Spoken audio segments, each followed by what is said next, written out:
नमस्कार, आप देख रहे हैं युग करवट न्यूज और आपके साथ मैं हूं शोभा भारती।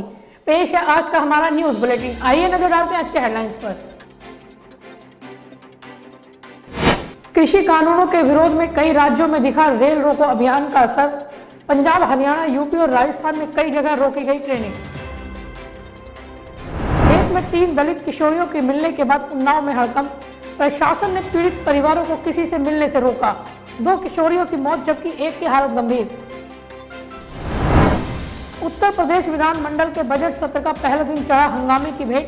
कृषि कानून और पेट्रोल डीजल की कीमतों में बढ़ोतरी के विरोध में सपा, बसपा और कांग्रेस के विधायकों ने किया सदन से वॉकआउट। मुजफ्फरनगर से हैरान करने वाला वीडियो आया सामने। बारात की चढ़त के दौरान तेज रफ्तार कार ने खुशी को बदला मातम में, एक की मौत। तीनों कृषि कानूनों को वापस लेने की मांग को लेकर गुरुवार को पूर्व घोषणा के तहत किसानों ने देश भर में रेल रोको अभियान चलाया। हालांकि इस आंदोलन का असर दिल्ली, हरियाणा, यूपी, पंजाब व जयपुर में अधिक देखने को मिला। जगह जगह किसानों ने रेलवे पटरियों पर कब्जा कर रेल रोकी। प्रदर्शन के चलते दिल्ली बॉर्डर के समीप पड़ने वाले कई मेट्रो स्टेशन बंद कर दिए गए, तो वहीं आरपीएफ, आरपीएसएफ, जीआरपी, पीएसी के अलावा स्थानीय जिले की पुलिस व प्रशासन के अधिकारी मौजूद रहे। प्रदर्शन के कारण दर्जन ट्रेनें प्रभावित रहीं। हालांकि कहीं से भी कोई हिंसात्मक घटना सामने नहीं आई। किसान संगठनों द्वारा गुरुवार को देशव्यापी रेल रोको अभियान चलाया गया। किसानों के इस आह्वान को देखते हुए देश भर में विशेषकर दिल्ली, हरियाणा, यूपी, पंजाब में सुरक्षा बढ़ाई गई है। किसानों के रेल रोको अभियान का असर अंबाला, हरियाणा, पंजाब और जयपुर के आसपास के क्षेत्रों में देखने को मिला। बिहार में भी जन अधिकार पार्टी ने रेल रोकी। आंदोलन को देखते हुए दिल्ली मेट्रो के कई स्टेशनों में एंट्री बंद कर दी गई। टिकरी बॉर्डर, पंडित Shriram Sharma, Bahadurgarh, brigadier Hoshiyar Singh metro station के एंट्री और एग्जिट गेट को बंद कर दिया गया।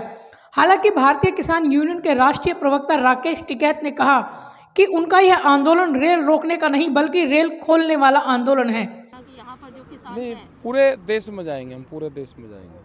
पूरे देश में जाएंगे? हाँ, पूरे देश में। तो पूरे देश में दिक्कत है, किसानों को सब जगह दिक्कत है।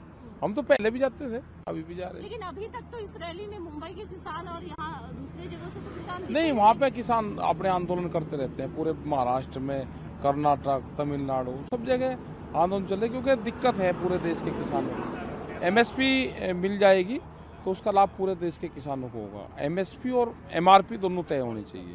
भाई कौन आदमी कितने में लेके कितने में बेचेगा, अब वो तो तय करना पड़ेगा ना, क्योंकि कंज्यूमर भी मर गया, किसान भी मर गया, दोनों मर गए। कृषि कानूनों के खिलाफ किसान आंदोलन का आज 85वां दिन है। किसान गुरुवार को देश भर में रेल रोक रहे हैं। दोपहर 12 बजे से शुरू हुआ यह सिलसिला शाम 4 बजे तक चला। इस प्रदर्शन का हरियाणा, पंजाब में ज्यादा असर दिखा। दोनों राज्यों के कई बड़े शहरों में प्रदर्शनकारी ट्रैक पर बैठ गए। जयपुर में जगतपुरा रेलवे स्टेशन पर प्रदर्शन का ज्यादा असर देखा गया। बिहार में राजनीतिक दल के कार्यकर्ताओं को पटरी पर लेटने की वजह से पुलिस ने हिरासत में भी लिया। किसान नेता राकेश टिकैत का कहना है कि वे शांतिपूर्ण प्रदर्शन करना चाहते हैं, साथ ही जनता तक अपनी बात भी पहुंचाना चाहते हैं। किसी को परेशान करना उनका मकसद नहीं है, इसलिए ट्रेन में सफर कर रहे बच्चों के लिए दूध पानी का इंतजाम किए गए हैं। हाँ, शांतिपूर्ण तरीके, हम तो माला चढ़ाओगे और जो बच्चे वहाँ पाएंगे उनको पानी पिलवाएंगे, उनको दूध पिलवाएंगे, लस्सी पिलवाएंगे, चने देंगे, केले बांटेंगे, मौसमी बांटेंगे, उन्हें अपनी बात बताओगे। आंदोलन होगा ये तो 12 बजे से 2-3 बजे तक रहेगा, 3-4 बजे के आसपास तक रहेगा, 12 बजे से।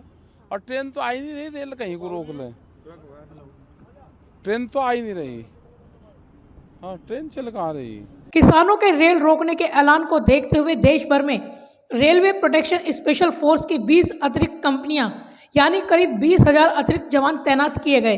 इनमें से ज्यादातर को पंजाब, हरियाणा, उत्तर प्रदेश और पश्चिम बंगाल में तैनात किया गया है। रेलवे फोर्स के अधिकारियों ने प्रदर्शनकारियों से अपील भी की है कि वह शांतिपूर्ण प्रदर्शन करें और ट्रेन में सफर करने वाले यात्रियों को परेशान ना करें। वहीं इस प्रदर्शन के चलते Bandra Amritsar, Paschim express, Bathinda express, Kerala express, Jhelum express, Utkal express, Ambala express सहित दर्जनों भर ट्रेनों को रोका गया। रेलवे ने प्रदर्शन के चलते पहले ही कई ट्रेनों के रूट डाइवर्ट किए हैं। ब्यूरो रिपोर्ट, युग करवट न्यूज। उत्तर प्रदेश के उन्नाव में बुधवार रात 3 दलित किशोरियों के खेत में अचेत अवस्था में मिलने से हड़कंप मच गया। खेतों में तीनों किशोरियां दुपट्टे से बंधी पड़ी मिली। इनमें से 2 की मौत हो चुकी है, जबकि तीसरी को गंभीर हालत में कानपुर के रीजेंसी अस्पताल में भर्ती कराया गया है। पुलिस प्रशासन ने घटना स्थल को कब्जे में ले लिया है। इसके साथ ही पीड़ित परिवार को नजरबंद कर दिया गया है और किसी को भी बात करने की अनुमति नहीं दी जा रही है। यहाँ तक कि मीडिया के लोगों को भी आगे नहीं जाने दिया जा रहा है। वहीं आईजी लक्ष्मी सिंह का कहना है कि अभी तक मौत के कारणों का पता नहीं चल सका है, लेकिन प्रथम दृष्टि से मामला जहरीला पदार्थ खाने से मौत हुई लगती है। तीनों के मुंह से झाग निकल रहा था। उत्तर प्रदेश के उन्नाव में बुधवार रात अचेत अवस्था में 3 दलित किशोरियां खेत में दुपट्टे से बंधी पड़ी मिली। इनमें से 2 की मौत हो चुकी थी, जबकि तीसरी को गंभीर हालत में कानपुर के रीजेंसी अस्पताल में भर्ती कराया गया है। इस घटना के बाद सख्ते में आई पुलिस ने घटनास्थल को कब्जे में ले लिया। इसके साथ ही पीड़ित परिवारों को नजरबंद कर दिया गया है। किसी को भी बात करने की अनुमति नहीं दी जा रही है। यहां तक कि मीडिया के लोगों को भी आगे नहीं जाने दिया जा रहा है। आईजी लक्ष्मी सिंह के नेतृत्व में जांच पड़ताल की जा रही है। पुलिस को यह जानकारी हुई है कि मामला बहुत ही गंभीर है। ऐसे में पुलिस किसी भी तरह का जोखिम मोल नहीं लेना चाहती है। जांच के लिए पुलिस ने कई टीमों का गठन किया है। आईजी का दावा है कि जल्द ही इस मामले का खुलासा कर दिया जाएगा। खेत में मिलने के बाद जिला अस्पताल में भर्ती कराई गई किशोरी रोशनी की हालत नाजुक होने पर डॉक्टरों ने उसे कानपुर के रीजेंसी अस्पताल में रेफर कर दिया। मामले की जानकारी होते ही जिले के उच्च अधिकारी जिला अस्पताल के इमरजेंसी वार्ड में पहुंच गए, जहां भर्ती किशोरियों से अधिकारियों ने बातचीत करने की कोशिश की, मगर उनके होश में नहीं आने से घटना के बारे में कोई तथ्य अभी तक सामने निकल कर नहीं आ सका है। वहीं उन्नाव के एसपी ने कहा कि तीनों लड़कियां बेहोशी की हालत में मिली थी। तीनों को अस्पताल में पहुंचाया गया, जहां 2 की मौत हो चुकी है। प्रथम दृष्टि से पता चल रहा है कि तीनों घास काटने गई थी। मौके पर झाग भी मिला है। जहरीला पदार्थ खाने से हालत बिगड़ने की आशंका है।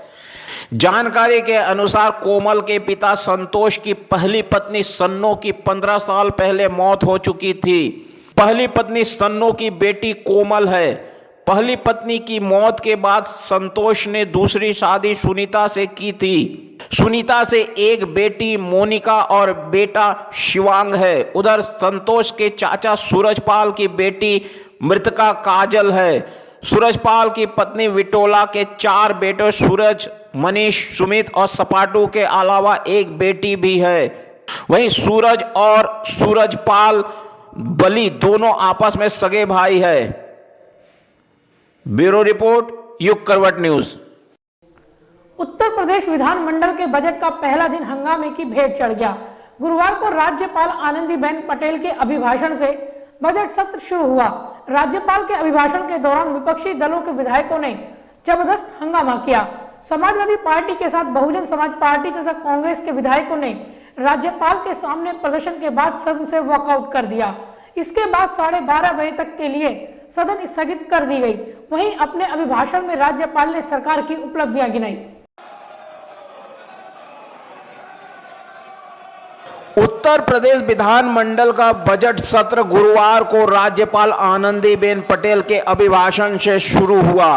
बजट सत्र का पहला दिन ही बड़े हंगामे की भेंट चढ़ गया। समाजवादी पार्टी के साथ बहुजन समाज पार्टी और कांग्रेस के विधायकों ने राज्यपाल के सामने प्रदर्शन कर सदन से वॉकआउट कर दिया। लगभग 45 मिनट का अभिभाषण राज्यपाल का रहा, जिसके बाद विधानसभा की कार्रवाई शुक्रवार 11:30 बजे तक के लिए स्थगित कर दी गई। विधान भवन में विधानसभा सदस्यों और विधान परिषद सदस्यों के सामने जैसे ही राज्यपाल आनंदीबेन पटेल ने अभिभाषण शुरू किया, वैसे ही समाजवादी पार्टी, बहुजन समाज पार्टी और कांग्रेस के सदस्य उनके आसन के सामने आकर नारेबाजी करने लगे। इसके बाद सभी ने एक साथ वॉकआउट किया। इन सबके बीच राज्यपाल भी अपना अभिभाषण जारी रखा।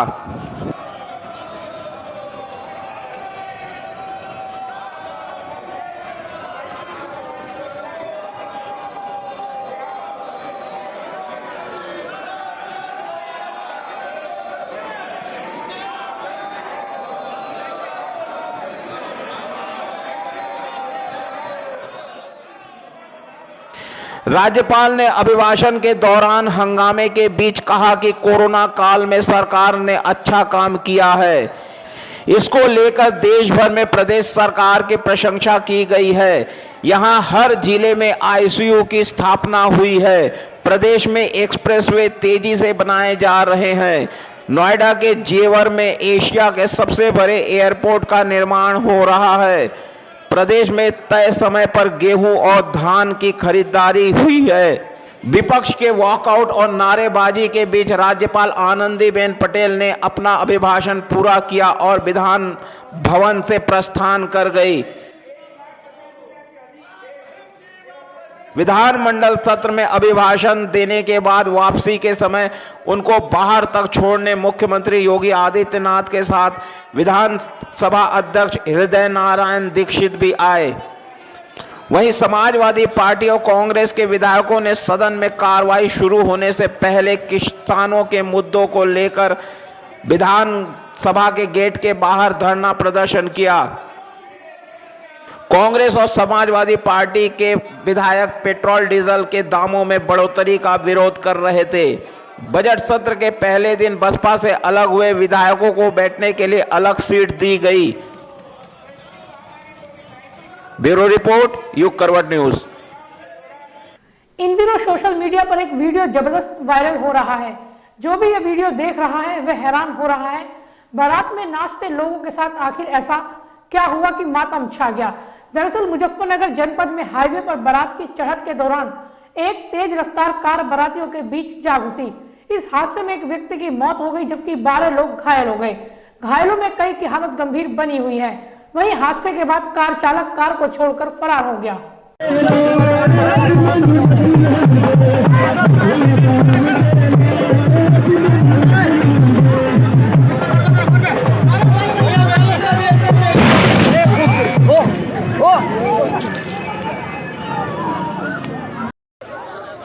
सोशल मीडिया पर एक वीडियो जबरदस्त वायरल हो रहा है।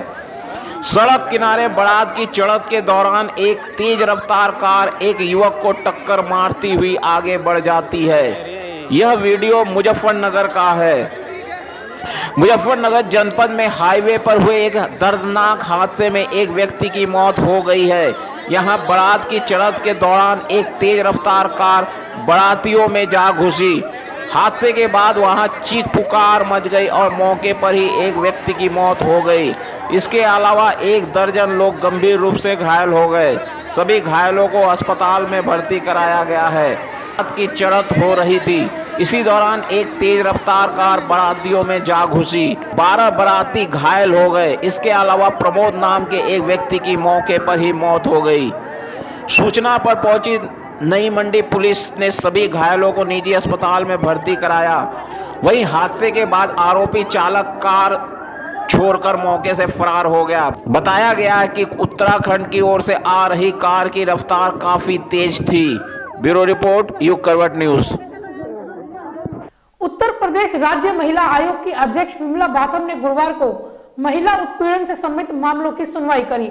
इस दौरान 46 मामलों में जन सुनवाई की गई। अधिकतर मामले घरेलू हिंसा, दहेज उत्पीड़न और छेड़छाड़ से संबंधित थे। महिला आयोग के अध्यक्ष ने इस दौरान 21 लंबित शिकायतों को लेकर भी अपनी नाराजगी जताते हुए जल्द निस्तारण के निर्देश दिए हैं। गुरुवार को उत्तर प्रदेश राज्य महिला आयोग की अध्यक्ष विमला बाथम ने जिला मुख्यालय के सभागार में जन सुनवाई करते हुए महिला संबंधी मामले सुने। इस दौरान पीड़िताओं ने अपनी शिकायतों के लंबित रहने और समय से कार्रवाई न होने की शिकायत महिला आयोग के अध्यक्ष से की। जन सुनवाई के दौरान 46 शिकायतें पंजीकृत की गई थी, जिसमें से अधिकतर मामले दहेज उत्पीड़न, घरेलू हिंसा और छेड़छाड़ से संबंधित थे। इसके अलावा अन्य महिलाएं भी अपनी शिकायतें लेकर जन सुनवाई में पहुंची। महिला आयोग अध्यक्ष विमला बाथम ने शिकायतों के संबंध में वादी से सुनवाई के बाद मामले में संबंधित विवेचक से मामले की जानकारी ली। इनमें ऐसी 21 शिकायतें भी सामने आई जो काफी समय से लंबित चल रही थी। महिला आयोग अध्यक्ष ने इस मामले में संबंधित अधिकारियों को लंबित मामलों पर तत्काल प्रभाव से कार्रवाई करने के निर्देश दिए। साथ ही कहा कि पीड़िताओं को हर संभव न्याय मिल सके, इसके लिए इन मामलों में त्वरित कार्रवाई की जाए ताकि महिलाएं अपने को सुरक्षित महसूस कर सकें। इस दौरान महिलाओं ने निजी कार्यालयों में छेड़छाड़ की शिकायतें भी दर्ज की। घरेलू हिंसा के मामले पर विमला बाथम ने कहा कि ऐसे मामलों में पीड़ितों को परेशान करने वालों के खिलाफ कड़ी कार्रवाई की जाए।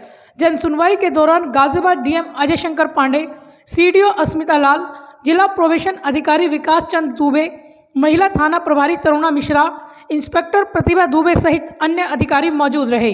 ब्यूरो रिपोर्ट, युग करवट न्यूज। किसान संगठनों द्वारा किए गए रेल रोको आंदोलन की घोषणा को देखते हुए गाजियाबाद के सभी रेलवे स्टेशनों पर सुरक्षा के भारी इंतजाम किए गए।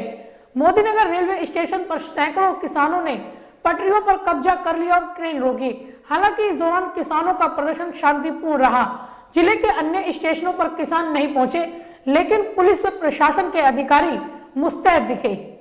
तीनों कृषि कानूनों को वापस लेने की मांग को लेकर आंदोलनरत किसान संगठनों के गुरुवार को रेल रोको आंदोलन की घोषणा को देखते हुए पुराना गाजियाबाद रेलवे स्टेशन सहित जिले में पड़ने वाले सभी स्टेशनों पर भारी पुलिस फोर्स तैनात रही।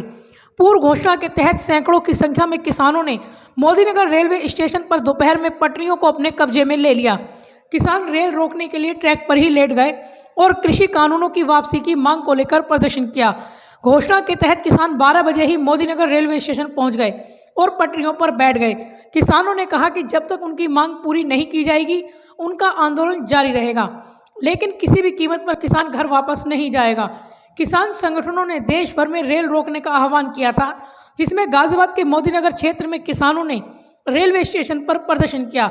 वहीं गाजियाबाद के पुराना रेलवे स्टेशन पर सुरक्षा की कमान ADM city SK Singh, CO Abhay Mishra, RPF प्रभारी पीके नायडू, जीआरपी प्रभारी अभिराय ने संभाल रखी थी। अधिकारियों ने स्टेशन परीक्षण का निरीक्षण भी किया। हालांकि किसान पुराने रेलवे स्टेशन पर नहीं पहुंचे, लेकिन अधिकारी किसानों के निर्धारित समय तक फोर्स के साथ स्टेशनों पर मौजूद रहे।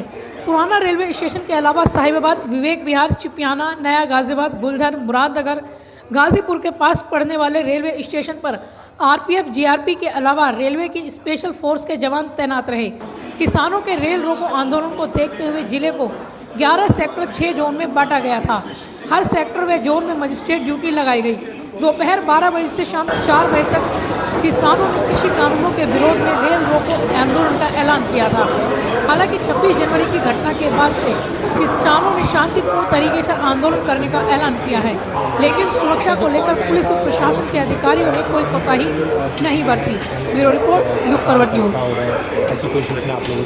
तो आज के लिए फिलहाल बस इतना ही। गाजियाबाद और आसपास की खबरों के लिए देखते रहिए युग करवट न्यूज और विस्तार से खबरों को जानने के लिए पढ़िए युग करवट न्यूज़पेपर। सब्सक्राइब कीजिए युग करवट। नमस्कार।